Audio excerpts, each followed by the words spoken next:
For example, there's one study in which retired older people, they had to spend 15 hours a week in a public elementary school for 1 year. Yes. And so they agreed to do that. And there was another group of older people who didn't do that. It was a randomized controlled trial Okay. funded by MacArthur Foundation. And so at the end of the year, they found that the kids were very happy. Their grades went through the roof. They were did very well. Older people, their physical health improved, mental health improved, cognitive function improved. Mm-hmm. The biomarkers of age and stress in their Decreased. blood and urine improved. Wow. And look at and take this. The volume of hippocampus in the brain on MRI was larger in these volunteers at the end of the study. Welcome to Permission to Heal. I am Marcy Brockman, and I am so glad you're here. In this podcast, we engage in meaningful, deeply human conversations using our voices to inspire connection, compassion, understanding, empathy, and wholehearted wellness. I want you to find the courage to transform yourself no matter what others tell you. Only you can give yourself permission to trust yourself, permission to take care of yourself, permission to follow your heart and desires, and build a life of love, home, and belonging. Through sharing our stories, we will help each other to heal and create the healthy, meaningful lives we richly deserve. We only need our own permission to begin.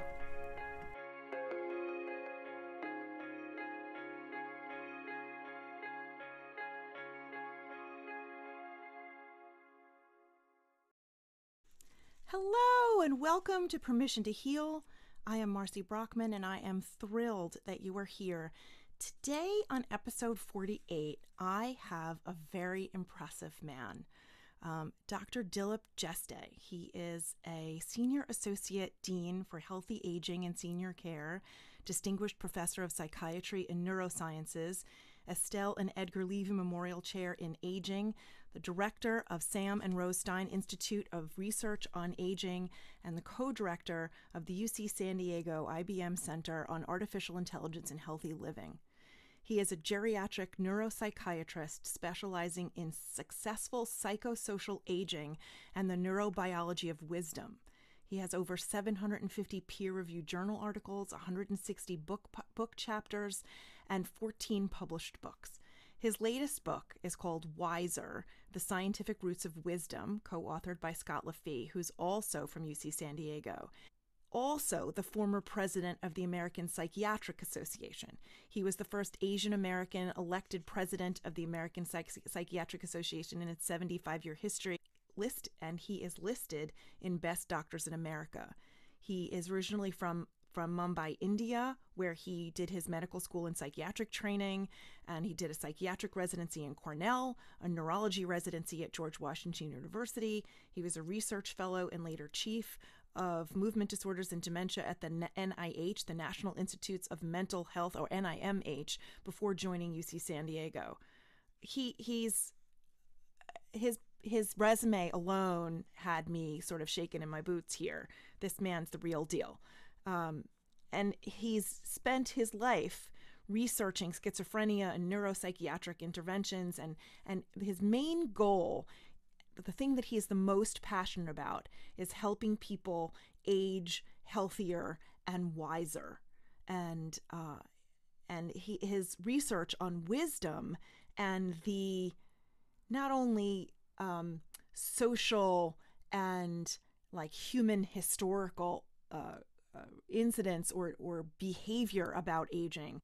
He's the most passionate about helping people be healthier and wiser and age gracefully and healthily and have active, meaningful lives with intergenerational connection and community and so on. And there are so many pieces of what I think is traditionally thought of as wisdom as just behavioral, just stuff you do, knowledge that you acquire over time, and so on. But through his research and what we discussed in our conversation, which you're about to listen to, is the neurobiological connection between the growth of wisdom and the increase in mental health and the decrease in depression and so on. And we really get into what we can each do in our lives, like right now, to help increase our community mindedness and our compassion and empathy and our acceptance and patience for diversity and diverse information and diverse opinions about things, and go out and make the world a better place by making ourselves happier within community. With COVID especially, and even before, Dr. Jeste said, we've had this growing pandemic of loneliness, and people are more isolated than they've ever been before and more lonely. And that it's bad for everyone. It's bad for our society at large. It's bad for us individually. There's so much benefit, psychological benefit, neurological benefit, social benefit, physical benefit to being involved in our communities, to having a consistent friend group that you can rely on and talk with and hang out with and laugh with and share the ups and downs of life with. Go be creative with people, join a book club or an art club, or go do what my dad does. He's almost 82 and he's in a bridge club, and he plays tennis, and he's singing, and he's in a dramatic group, and he's got a large group of friends, and all of these things help bring meaning and joy, legitimate, true joy into his life, and makes the world a little more creative and wonderful place. So I hope that you enjoy this conversation with Dr. Dilip Jeste.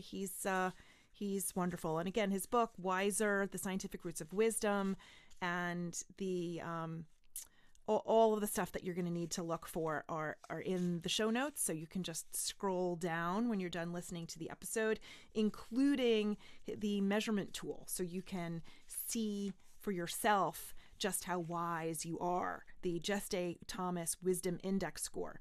Scroll down and you can take the little online survey and see what characteristics you need a little bit of work in. We all need a little bit of work. Nobody's perfect. So anyway, without further ado, here's the wonderful conversation. Oh, and thank you so much for listening. I should say this more often than I do, but I am so thrilled that the listenership is growing. I'm so thrilled that you're all tuning in week after week and really enjoying the conversations that I'm trying to bring to make us all healthier, to make us all a little happier, to bring more joy into our lives, a little bit more meaning, so that we can really give ourselves permission to heal. And so please, if you love these episodes, please please share, please leave comments, please subscribe. I can't tell you how invaluable those things are. Those tiny little things that'll take you 2 minutes.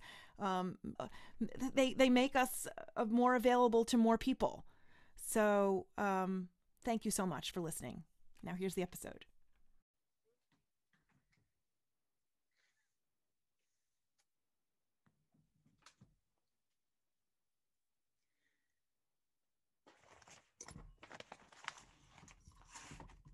Hello, hello. Can I hear me? Yes.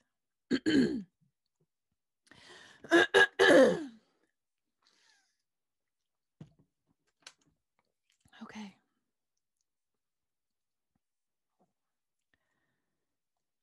The Permission to Heal podcast is sponsored by Instacart. If you're anything like me, no matter how you try to schedule your life, you're always super busy. And when it comes to doing errands and grocery shopping sometimes, we need a little help. Instacart is here to help us get our essentials delivered in as fast as an hour. It is amazing.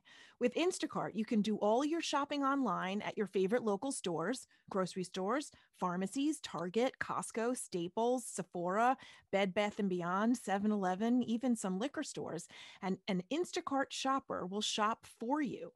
All of my Instacart shoppers have been super helpful in choosing my items. If the store is out of what I've asked for, the shopper will text me pictures of similar items for me to choose from and will change my bill to reflect the changes. Then the shopper delivers my items directly to my door, and you can choose contactless safe delivery. And you can choose contactless delivery, which helps keep everyone healthy and safe. I rely on Instacart for grocery shopping every week, and sometimes for even my non prescription drugstore items. Instacart is like having a personal assistant help me with my shopping every week. Get your groceries and essentials delivered in as fast as an hour via Instacart. New customers can get free delivery on your first order of $10 or more. Just click the link below, which will take you directly to instacart.com so you too can get the help you need. Just click the link below and you can get your groceries and essentials delivered in as fast as an hour via Instacart. New customers can get free delivery on your first order of $10 or more. Instacart.com, your personal and quick shopping assistant. You won't know how you lived without it. Okay. Good afternoon, Dr. Jeste. How are you today? Very well. Thank you, Marcy. It's a pleasure to talk to you. You as well. I've been looking forward to this. I've been devouring your book. It's quite wonderful. Wisdom. I think it's something that we all need, especially now. Especially now. I think some people are not remembering their pro-social behaviors, Anyway, so I have questions, but before we get into that, we usually do the 6 quick questions. You ready? Okay. Uh-huh. What 6 words would you use to describe yourself? Resilient, obstinate, Obstinate? optimist, Oh, obstinate, optimist. Okay. and optimist, both. Okay. Obstinate and optimist.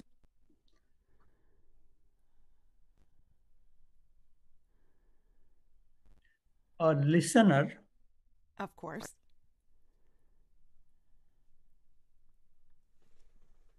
enjoying time with different generations. Okay. Now, there is more than one word. I get it though. It's fine. It's fine. Um, okay. What is your favorite way to spend a day? These days, my favorite way to spend the day is with our 18-month-old grandchild. There Wonderful. is nothing better than that. Nothing better than the Yes, sweet baby. yes, Mazel tov. absolutely. Congratulations. That's wonderful. Is this Thank you. your Thank- first grandbaby or No, how? we have a couple more, the older one, but at this age, this Yeah, 18-month period, it's so exciting. I mean, they learn something, they do something new every day. There's so much excitement, absolutely. energy, which is it is infectious. So you feel excited and energetic and enthusiastic. So Yeah. much fun. Oh yeah. Oh yeah. But my husband and I have 5 grandchildren from his daughter. We're a second marriage, and so from his daughter. So I missed all of their babyhoods, and I'm having fun with the elementary and middle school ages, but I missed the babyhood. So the pressure's on my own biological children to give me grandbabies. Missed that. I want to do that again. Um, okay, what is your favorite childhood memory? I was supposed to give a presentation in my class, and I was usually known as a shy kid, and others were not sure how I was going to do that, so they offered some suggestions. And I must say, I surprised myself by giving a presentation that was pretty calm, controlled, and it gave me a lot of self-confidence. Wonderful. And yes, That's a good memory to have. Could sort yes, of feed off of that for very many years. The confidence of exactly. that is important, integral to a young student. Yeah, Right. that's great. And Wonderful. especially for me, because I- I've been always more of an introvert. I don't go out to seek new relationships, but of course I make them when I have them. Sure. I'm not asocial, but I'm not most extroverted person either. So that's why it was important for me. Do you remember what the presentation was about? this was about something not academic. Okay. So I don't remember the details, but it was some trip that we had gone on. And that's not something I was known for. I mean, I was a bookworm and Sure. I always studied. So for me, some kind of extracurricular activity to talk about that openly in front of these other kids and the teacher Hmm. was um, very gratifying That's and wonderful. surprising. That's wonderful. I like that. Number 4, what is your favorite meal? Now, this changes That's seasonally actually, with people. Depends on your mood. yeah, yes, but in a way that's easy to answer. I come from India and I still love Indian food. And the typical Indian meal actually is not one thing, there are multiple things at the same time. So there are no courses. Yeah. It's like a thali you have when you go to an Indian restaurant. So there are some spicy things, some plant things, some sweet things, and all at the same time. Yeah. And I I like that like about those. Indian food, that there's so many dishes and so many things to taste. Right.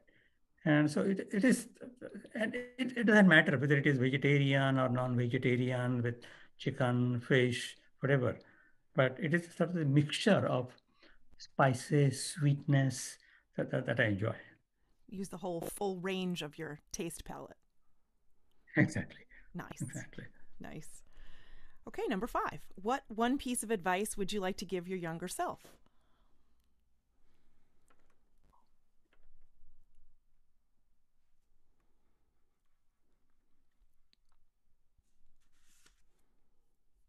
I would say that have,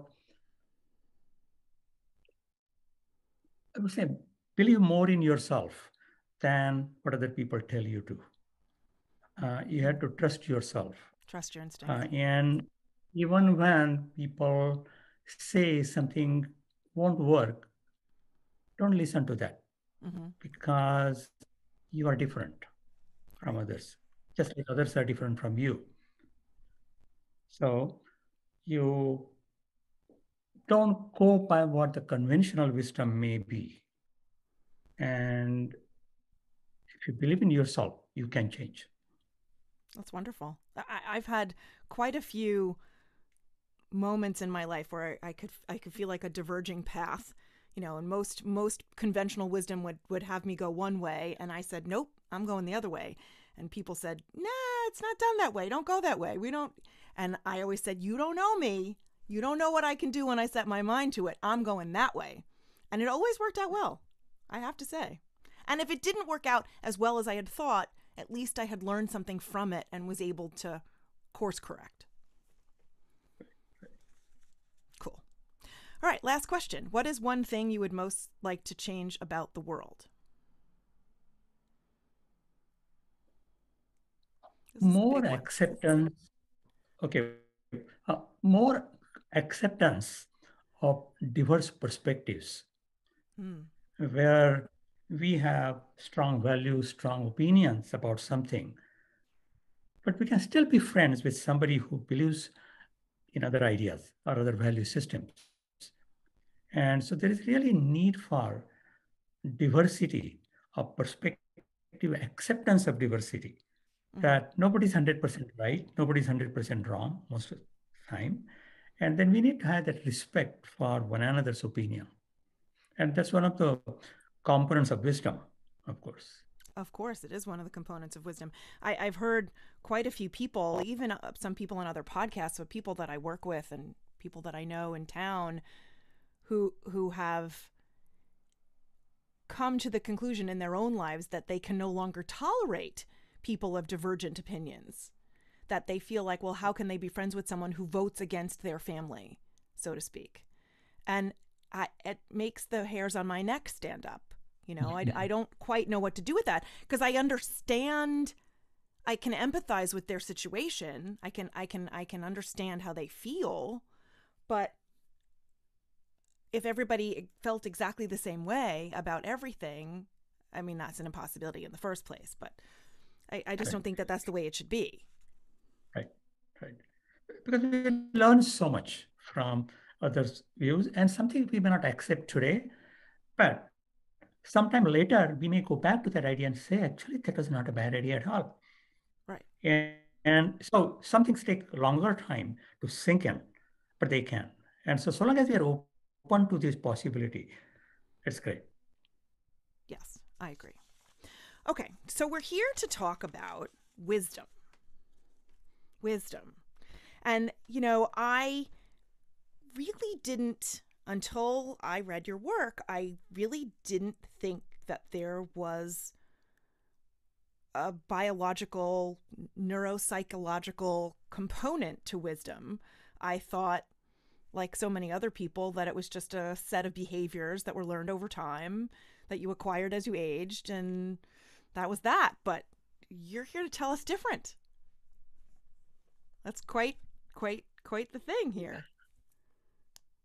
Yes, I mean, wisdom has been an ancient construct. It has been described in all the religions, practically all the philosophies. And it is one of the things that you can find in most of the scriptures in Mm-hmm. different religions. The word wisdom, it really appears in practically all religions, all philosophies, and from Socrates to others, we can see that in Buddhism, Hinduism, and so on. And yet, empirical research on wisdom is a very recent thing. Mm-hmm. Empirical research. So I grew up in, so I was born and raised in India. Yes. I went to medical school there. And like several Eastern cultures, there is the belief that older people are wiser, older Correct. people are respected.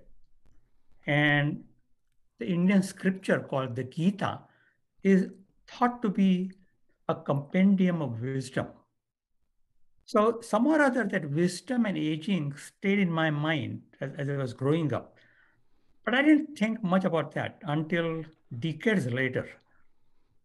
So subsequently, I became a psychiatrist, I became a neuroscientist, and And you were studying like and I'm a mental geriatric. illness and stuff, right? Initially, Right, weren't you like studying exactly. schizophrenia and things like that? Schizophrenia. Right. Schizophrenia has been my main area of research for many, many years. And I'm a geriatric psychiatrist. Yeah. So I study schizophrenia in older people. And so when I started that work, people said, don't do that because it is so depressing. Schizophrenia is serious mental illness. There is no cure for that. And aging is all bad. It's all gloom and doom. Everything goes down with aging.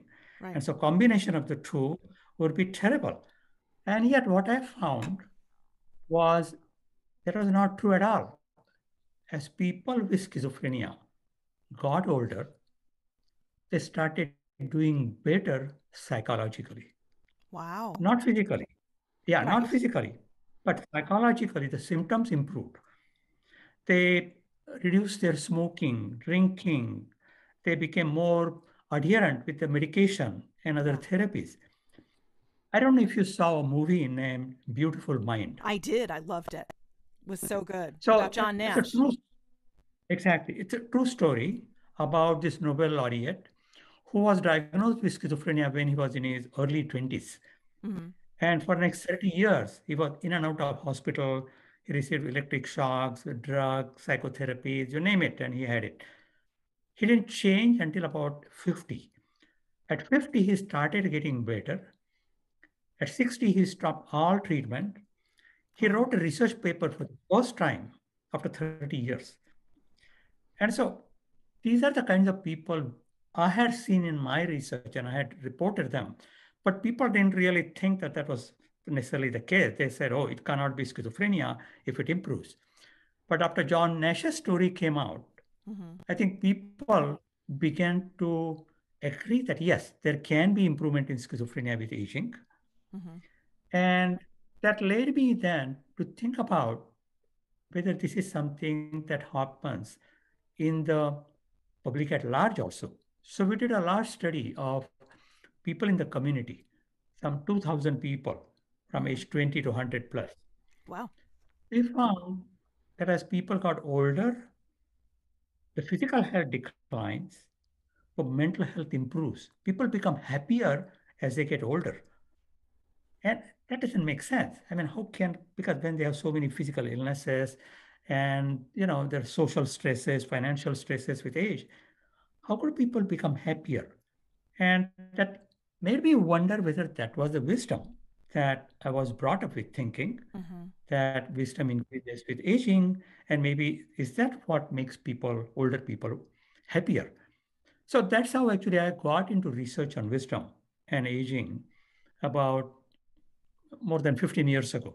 Interesting. Uh, and then I found out actually that the research on wisdom actually started in about 1970s in Germany and here in California, but it has been growing. And but most of it is done by gerontologists, sociologists, not by neuroscientists or physicians. And Right. so I really thought it was important to see if wisdom is, how do you define it? How do you measure it? Does it have anything to do with the brain? Mm-hmm. And so that is how we started our research on wisdom. Interesting. I do think that my father, who will be 82 in January, is happier than he was 30 years ago.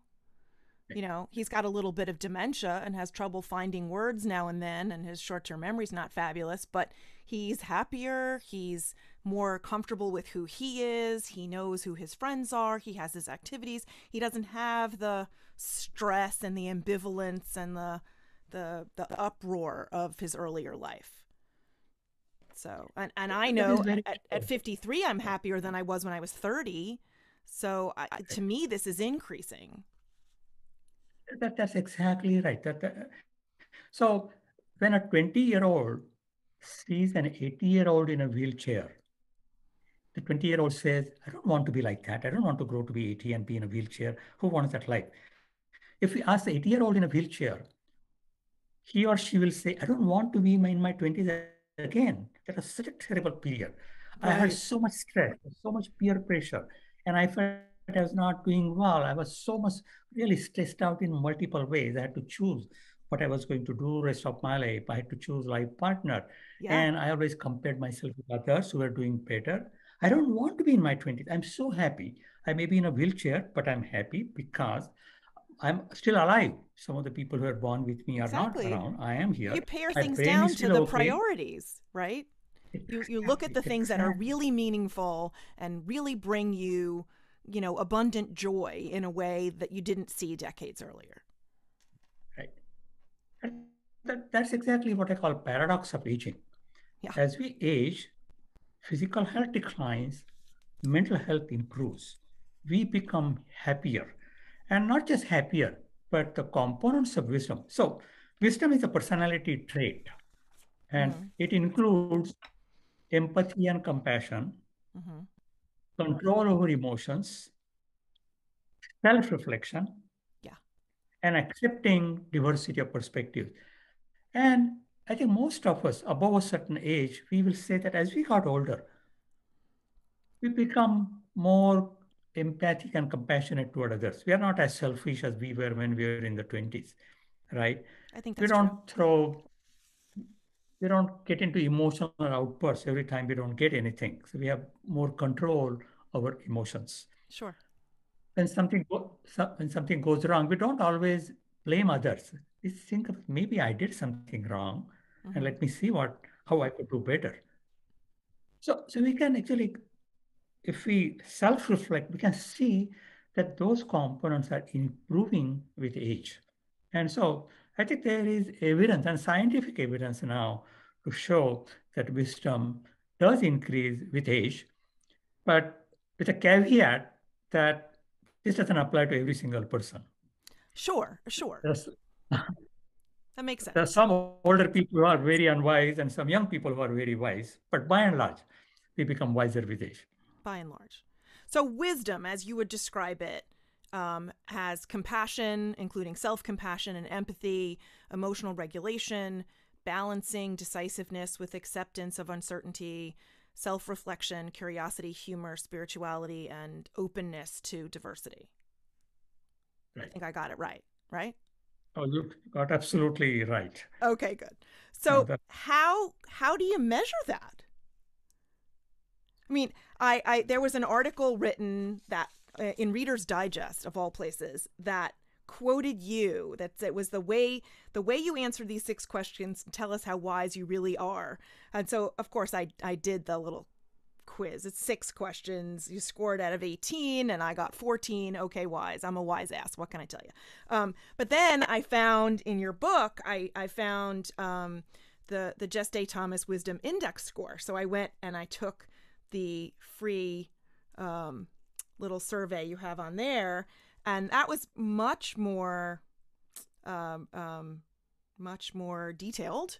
Asked a lot more other questions, similar questions that I thought that the Myers-Briggs typology inventory asked, similar types of questions, but obviously they're being scored or calculated differently.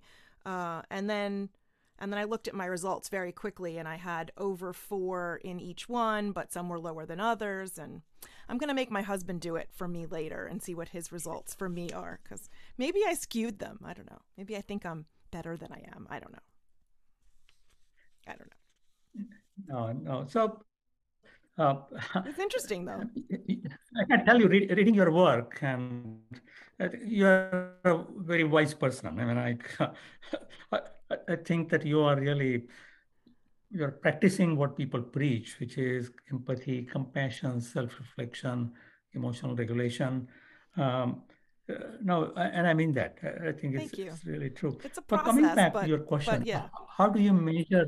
Yeah, yeah, yeah. No, and as you said that, I mean, you have been through rough times in your childhood and adulthood, and yet you grew from them, you learned from them, Right. you came to believe yourself more. As you said, you gave permission to heal Yeah.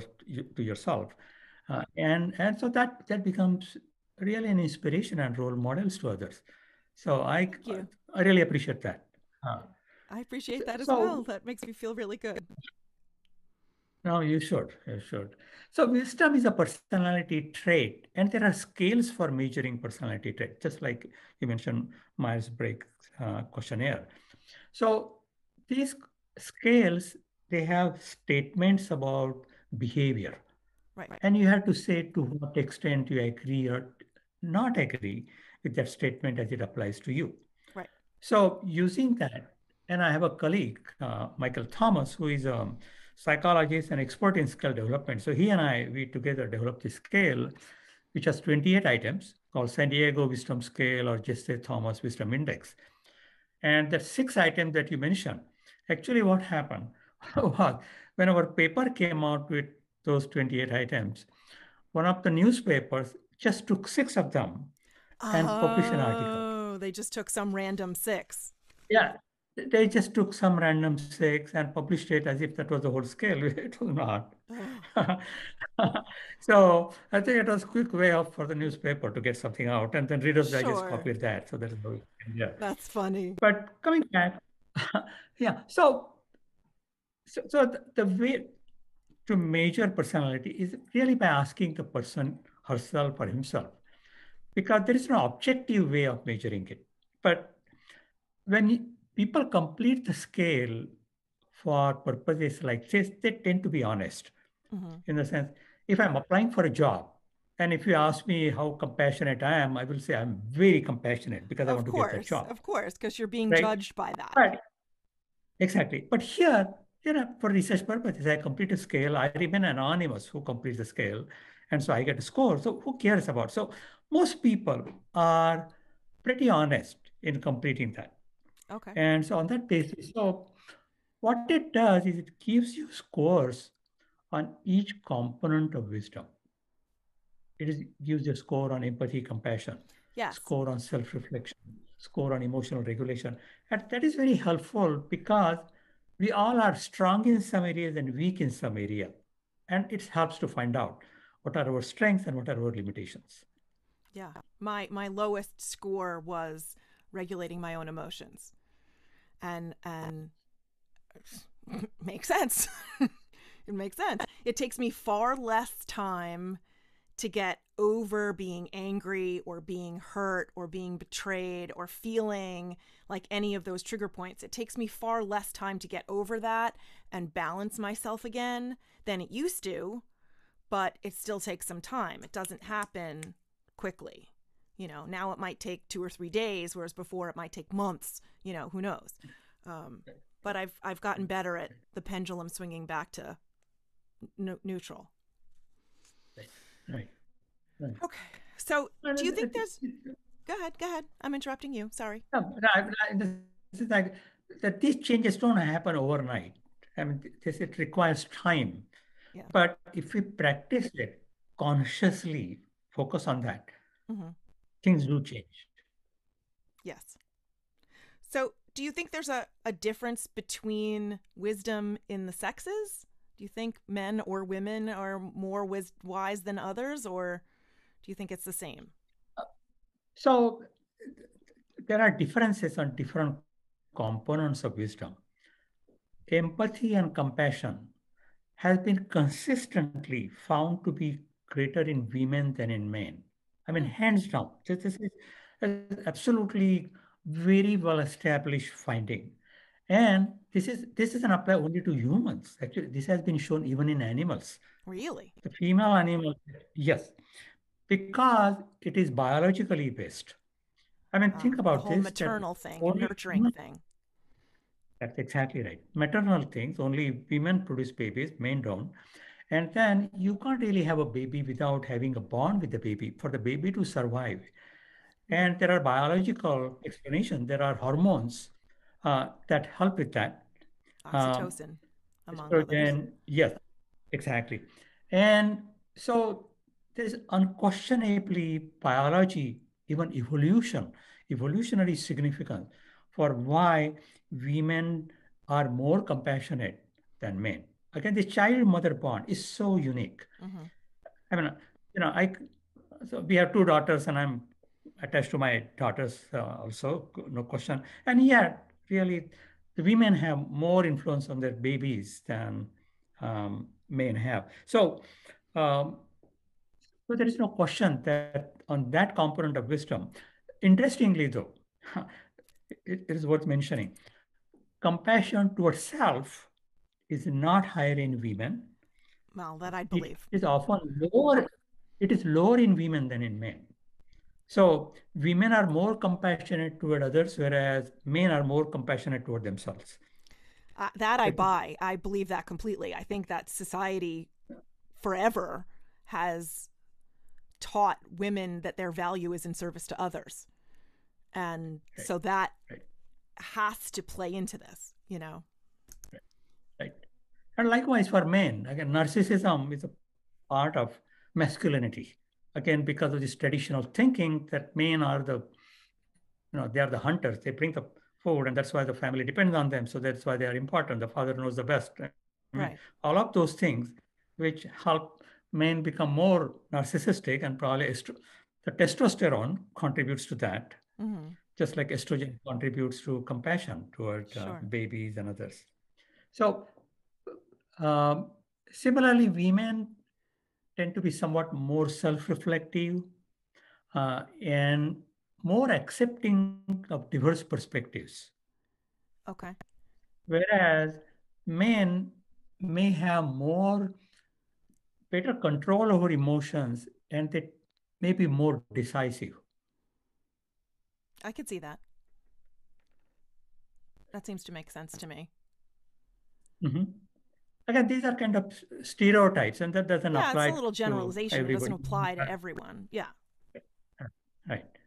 So there are differences in wisdom, but I would say by and large, I mean, women tend to be more wise than men. I mean, there is no question about that. I mean, if you think about a large family, you often go to your grandma for advice, and the That was the grandma may next not thing I have. wanted to talk about with you, the grandma hypothesis. I love Yeah. this. Keep going, keep going. Okay.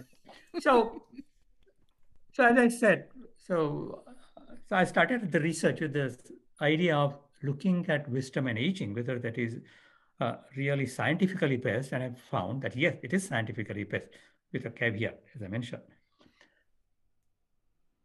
But, and I said that the wisdom probably makes people happier, older people. Mm-hmm. But there is something more to that than happiness. If you think, so I'm a geriatric psychiatrist, right?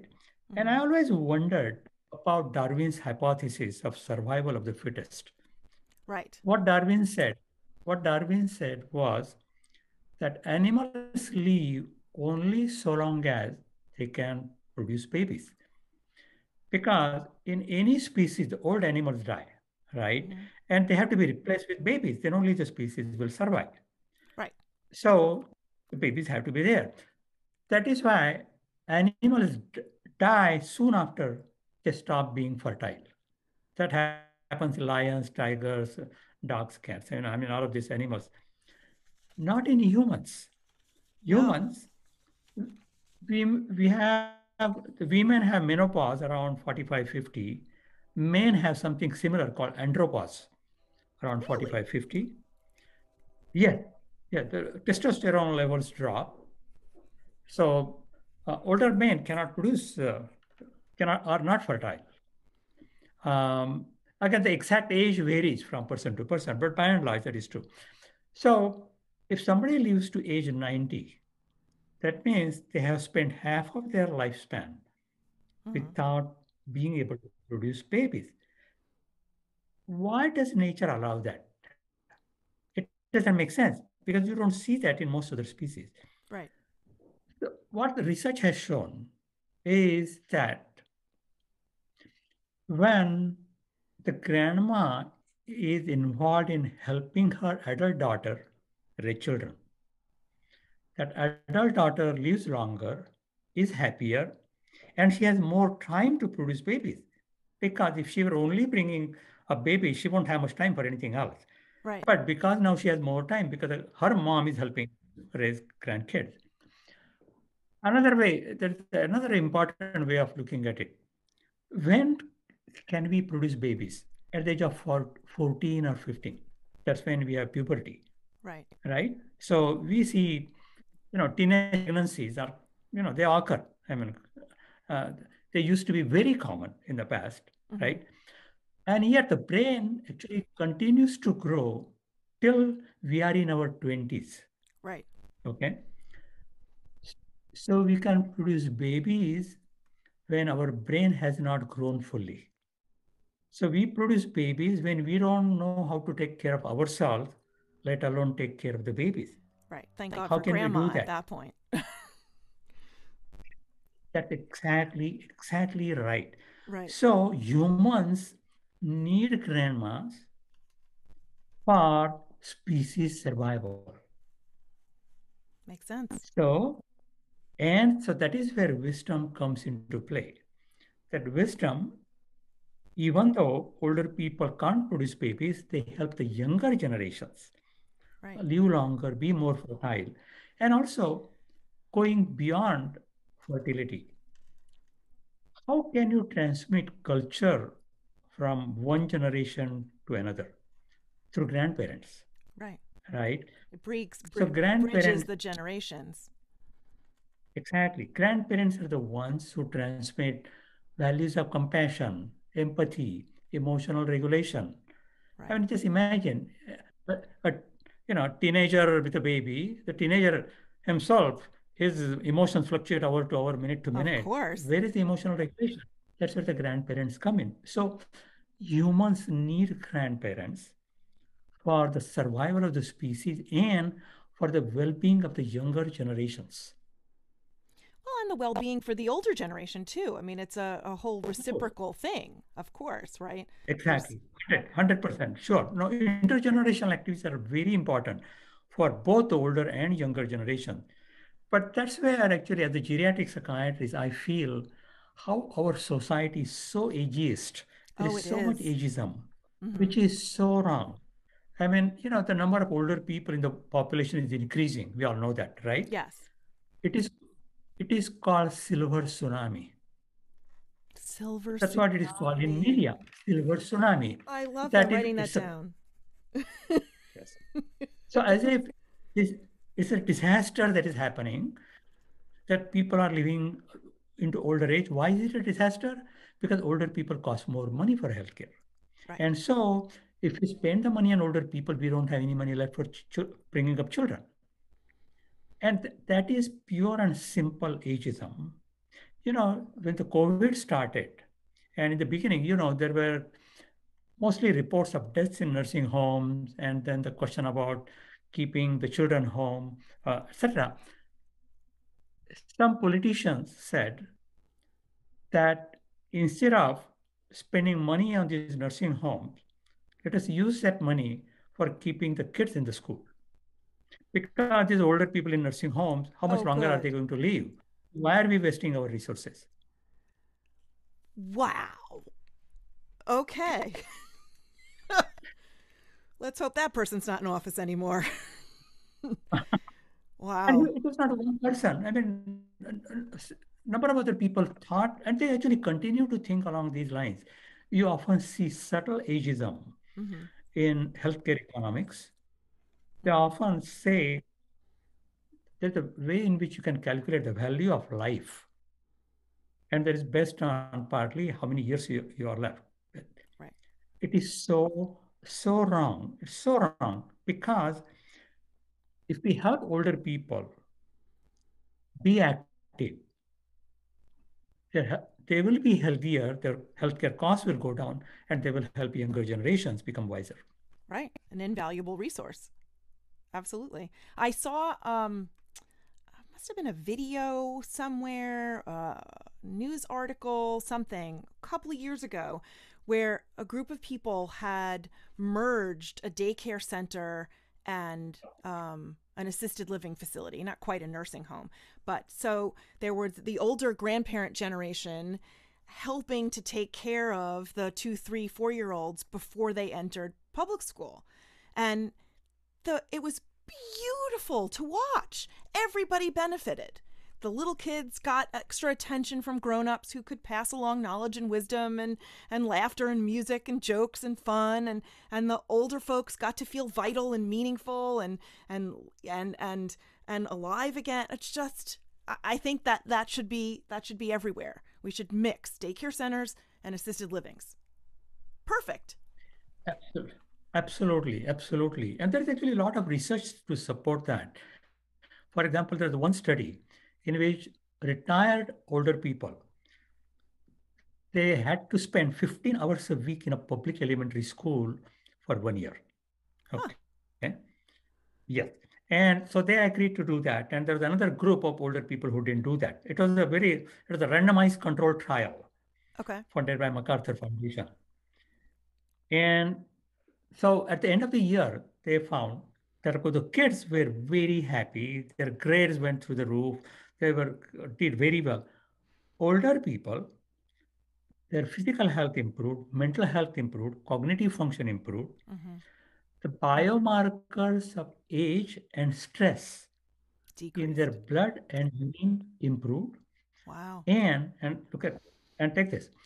The volume of hippocampus in the brain on MRI was larger in these volunteers at the end of the study So their brains than in the grew back. control. At least it doesn't shrink, Okay. unlike it does in the people. So if you don't do Wow. anything, the brain will shrink. But in the people who keep active in this way by helping the kids, because they were happy, the older people were happy. They felt wanted. They feel loved by the kids. Sure. And of course, the kids feel loved. So just like you said, this is a win-win situation. Yeah. That's great. And that's what we need to do. I know when my mom was, before her addiction got really bad and she was just depressed, I said to her, go volunteer in elementary school because she loved little kids. Go volunteer in an elementary school. There's one like 3 blocks away.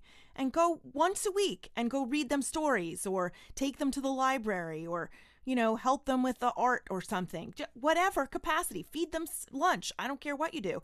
And she refused. And I think it really could have helped her in a lot of ways because So, she just felt so absolutely. lonely and purposeless, you know. And I think that would have given her some more meaning and some intrinsic sort of feeling of value that she had lost. I think you use the exact terminology, which is purpose and meaning. Yeah. And actually there is, again, there is research on that, purpose and meaning. We so published a paper on that. But so when we are young in the 20s, in the beginning, we are sort of searching for meaning in life. We don't know whether to go into this direction, that direction, etc. Yeah. And but as we then choose a, whatever profession or whatever we do, and we have family, and then we grow, and then we become contented, and the purpose, we acquire a meaning in life. But then comes an age at which we are forced to retire because of the society's needs, Mm-hmm. or the physical health declines. And then suddenly the purpose disappears, and that's where the depression starts. Right. And that's where, again, what you are describing is exactly the solution, where volunteering activity to keep purpose and meaning in life is very Mm-hmm. helpful. Yeah. It's one of the reasons I started this podcast. I know, I mean, I'm quite a few years from retiring as a teacher, but I've been looking for ways to bring meaning in my life, to be able to share this hard won, should I say, wisdom that I've gained over the last, several decades of my life. And I've been trying different things, and some things worked and some things didn't feel right or whatever. But this I love, so I'm jazzed about this. It's cool. Feels great. Yeah. Like you Well, don't mind the hard work. You don't mind the hours because it just feels right. Like everything's vibing the right way. Love it. right. That's exactly right. I think we have an opportunity to do something that makes us happy, and that helps other people. What is better in life than that, right? Whether something we do that makes us happy and helps other people. So that's exactly what you are doing. And that's what I also feel about this kind of research on wisdom, Yeah, that it is a win-win situation for me too. Exactly. brings a lot of meaning to your life and keeps your cognitive abilities sharp and gives back to the Sure. world. So that Right. works great. Right. So besides volunteering, what are other ways that people can cultivate increased wisdom in their life? Since I Sure. Yeah. So as I said, there are different components to wisdom, and then we need to look at sort of what components we need help in. And so there are different strategies for different components. For Okay. example, let's say if we start with empathy and compassion, Mhm. right? One you already mentioned is volunteering. Right. There are other things also one can do. One is gratitude diary or gratitude journal. So before going to bed, write a couple of things that made you feel grateful because somebody helped you. But also you can write a couple of things that make you feel proud that you did to help others. Mhm. And you don't necessarily even have to write those things. You can talk to somebody about what you did. You can talk to your spouse or your friend or colleague, whatever it is. So, but if you do that regularly, then it becomes our second nature. And we get up in the morning thinking, what am I going to write or think about tonight? So let me do something to help, right? Right. So that exactly. Another is just kindness and accepting what is called a sense of common humanity, which is if somebody makes mistakes, the first tendency is to blame that person. Why did you do that? Didn't you know that there's a better way of doing it, something like that? And you, Mhm. of course, self-critical also. Why did I do that?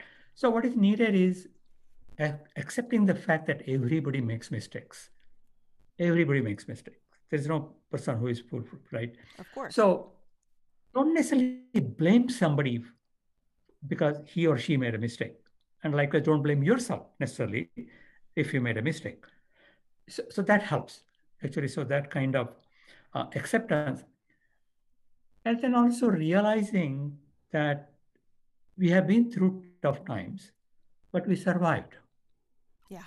and we'll survive again. And the best example of that, this will come as a surprise to many of the listeners probably. During the COVID era, in this last year and a half of COVID, Mhm. older people were clearly at a major disadvantage. One, because they are higher risk of getting severe complications.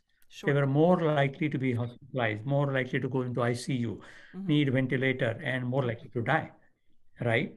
Sure. Also, because of the requirement for social isolation to spread the older people became even more isolated, unlike younger people, because younger people, they have their smartphones, they have the social media, and so they could communicate.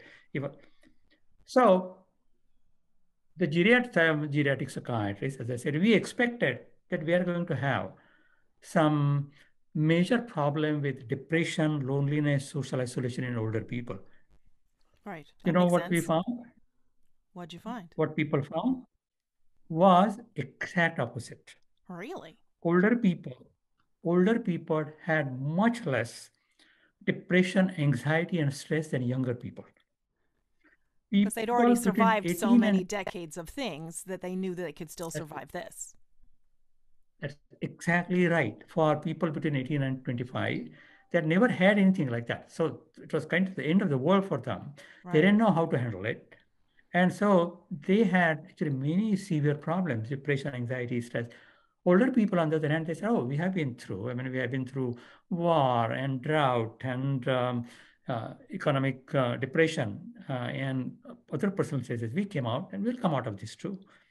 Mm-hmm. So Makes that sense. kind of a realization also is a part of wisdom. That once you have that, then that makes you feel better and that makes you self-compassionate as well as compassionate toward others. It makes a lot of sense. I've survived all these other things. I'll survive this too, and Right, it'll be right, fine. right. And so Yeah. older people, they found solution even though they didn't have technology. Some of them learned some technology, etc. And so Yeah, we got again, my it dad on shows what. Zoom and we got him on weekly Zoom calls with the whole family, and we had Connecticut and New York and Florida and Colorado and Texas like once a week, all of us, and we were in more contact during lockdown than we are normally because nobody had anything else to do and everyone was super anxious about the whole lockdown thing and craving more connection. So I miss it really because we're not doing that anymore.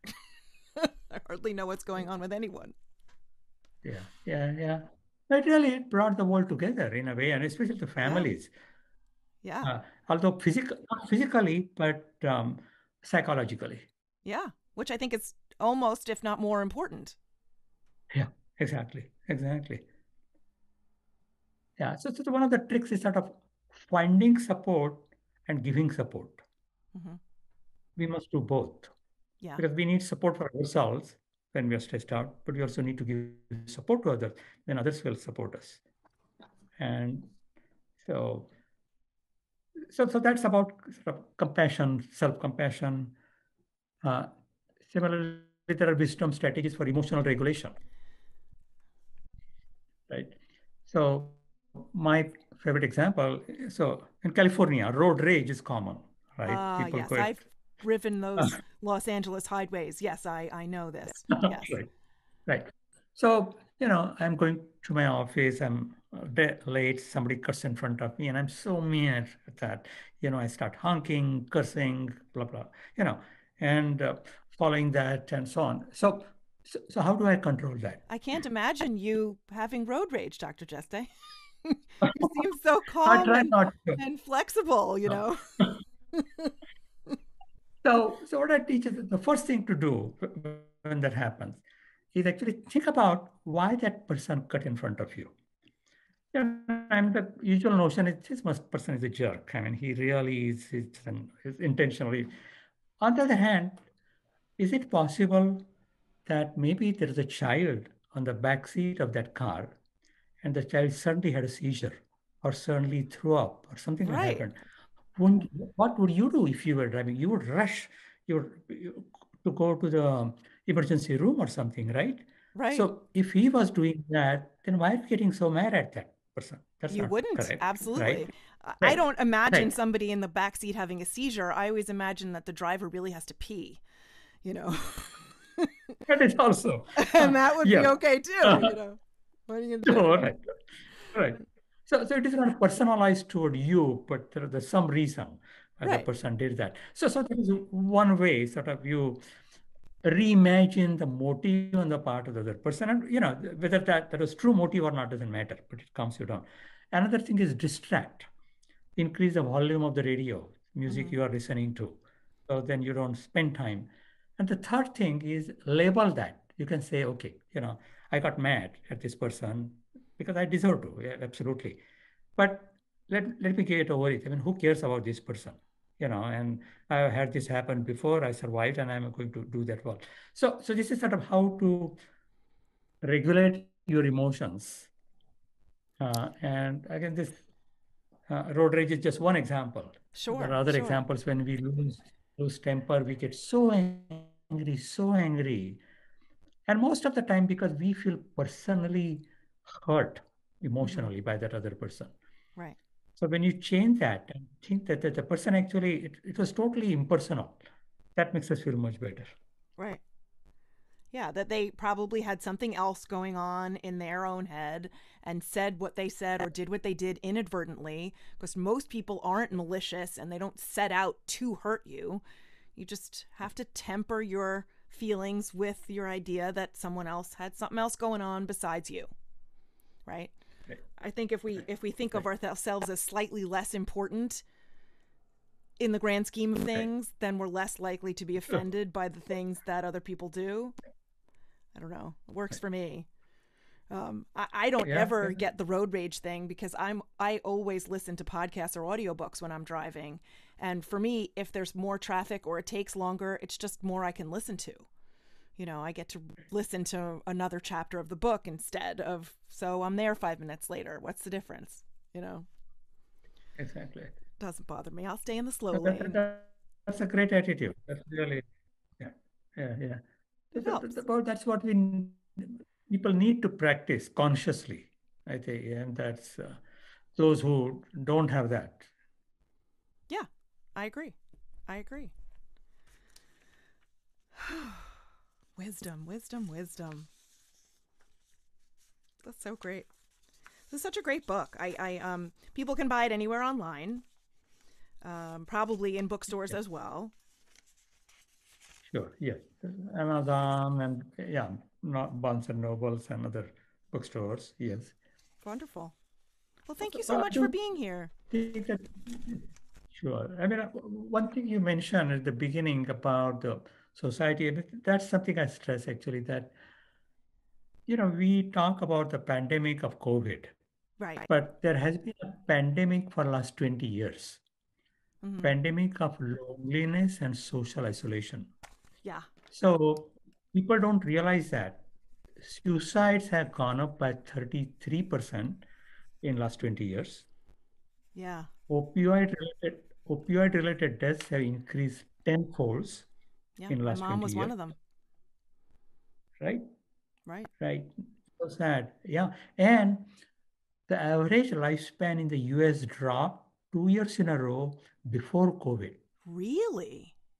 Yes, 2015, 16, 16, 17. What do they Before attribute COVID, that to? because of loneliness and social isolation, because loneliness increases the risk of heart disease, diabetes, dementia, Mm-hmm. and also suicides, opioid related deaths. Mm-hmm. That's why. So I mentioned that this is a behavioral pandemic, not a viral pandemic. Behavioral pandemic that has been going on for last 20 years. And it's a silent pandemic. People don't know that because it's not something you feel. Right. Because they're isolated and lonely and they're And not speaking up. exactly. And it is not just that, but it has actually biological impact on our physical health, cognitive function. Mm-hmm. The good news is that wisdom is a good vaccine for loneliness. We have actually published several papers on that, showing that wisdom and loneliness go in opposite directions. People who score high on wisdom, especially compassion, they are not lonely. And there is even biology involved in that. If you look at if you do EEG or even microbiome, Okay. people who are lonely and people who are wise, they go in different directions. Huh. So what we need is ways to increase wisdom in the population level. Yes. And we really need that because honestly, the COVID will go away with these vaccines, but if the loneliness continues, they're going to have problems too. So we need to find ways to get ourselves involved with other humans, to build a greater community within our own lives that not only brings meaning and all those biological, social, cognitive functions, but helps us live happier and longer and so on. That's exactly right. I mean, that is what is needed, and that is sort of We are societal wisdom. humans And in a need way, people. We're and social animals. We can't right, survive well solitarily. right. And once again, research has shown that social connections have greater impact on health and longevity than smoking, drinking, sedentary behavior, hypertension. Any of these traditional factors Mm. have less impact than social connections. Wow. So you can counteract some smoking by Right, joining a group, making friends. right? Exactly, exactly. And it is, again, this is That's not huge. sort of feel, yeah, and it is not feel good TV science, it is real biological science in which Uh-huh. studies have shown that this has impact on the biomarkers. It has impact on the functioning of the brain using MRI and other things. So this is real hard science that supports it. And that's why we need interventions of this kind. And that's why I compliment you because what you are doing is increasing compassion at the community level. There is something called compassionate community movement that started in Australia and New Zealand and Mm-hmm. now UK. Uh, but we really need to do those things. We need to train younger people in compassion, self-reflection, emotional regulation. Yeah. We only focus on the hard skills, reading, writing, arithmetic, and Sure. how uh, engineering. We actually need The to things that have teach economic and reward components. people. Right, exactly. We need to re- teach and reward people in how compassionate they are, how self-reflective they are, how emotionally regulated they are, how accepting of diverse perspectives they are, because we need it as a society's survival. It makes sense. It makes sense. I think one of the reasons that my dad at almost 82 is doing as well as he's doing, even with a bit of the dementia, is because he's a joiner. He's always been a joiner. He is in a bridge club and he plays tennis a couple times a week and he's singing in a chorus, the geriatric chorus, and he's in this little dramatic group, and none of them can memorize lines anymore, but they hold up the script and they emote, and they have their family and their friends come and they do a little performance, and it keeps him active, keeps the brain cells firing, and he Right, right. loves it. He loves it. He loves it. It's great. And That I is think great. when he's in Florida and he has those things at his fingertips, I think he does better than when he's in New York. Because although he's closer to his daughters in New York, he doesn't have the same community as he has down south. So, um, yeah, so he's with the Sure. COVID thing has missed some time down there. But Hmm. what can Hmm. you do? Yeah.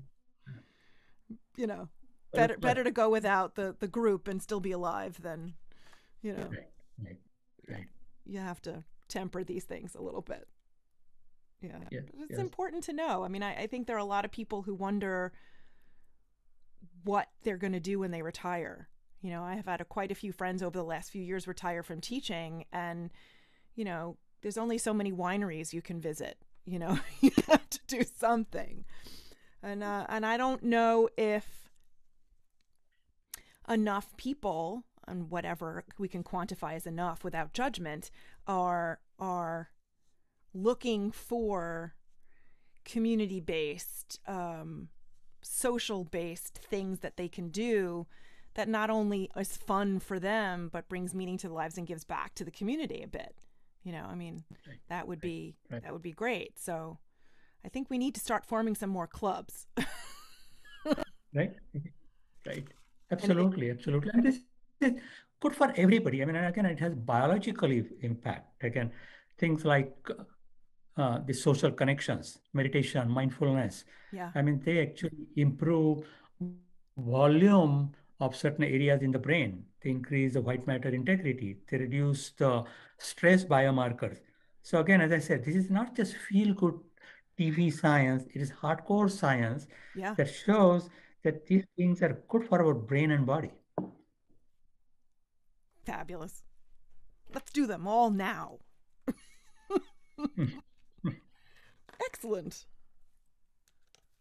I think that everybody who's listening can think about the things in their own life that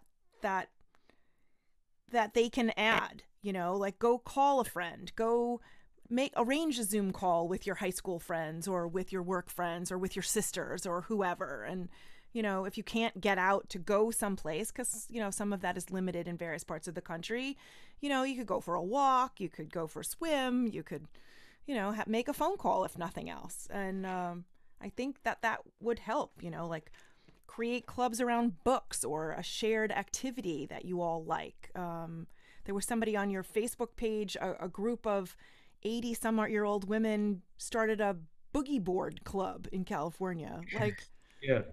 you could create a club around anything. Just get together and do some stuff, some active things, and it's so important. It's absolutely so important. For 20 some odd years of my life, I sang with a local community chorus.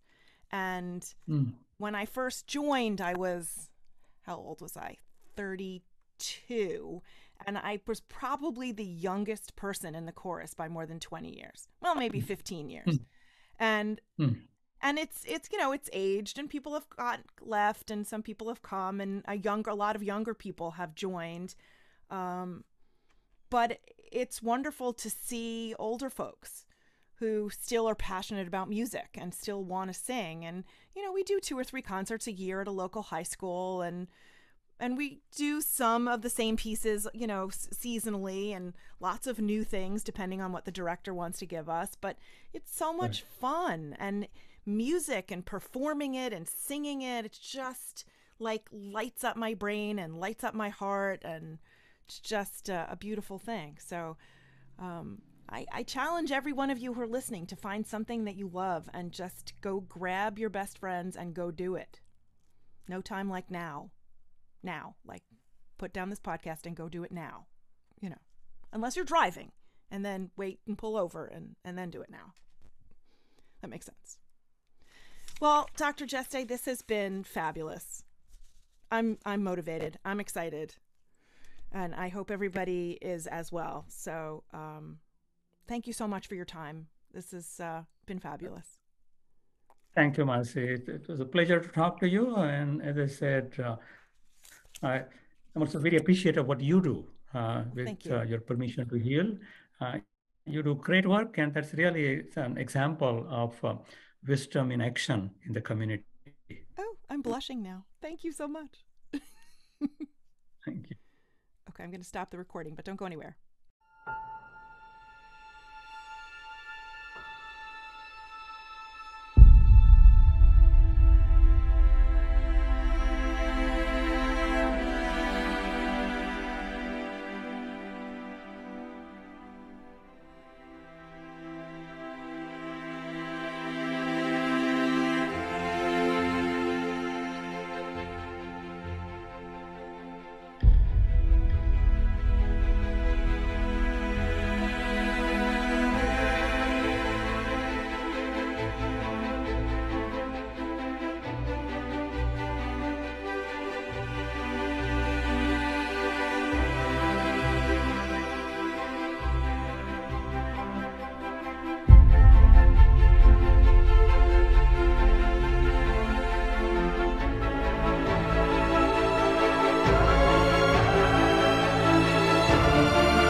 Thank you for joining me for this episode of Permission to Heal. I hope you found it moving and inspirational. Please remember, you don't need anyone else's permission to trust and follow your heart. You have the power within you. Subscribe to Permission to Heal so you don't miss any new episodes, and please share this with your friends.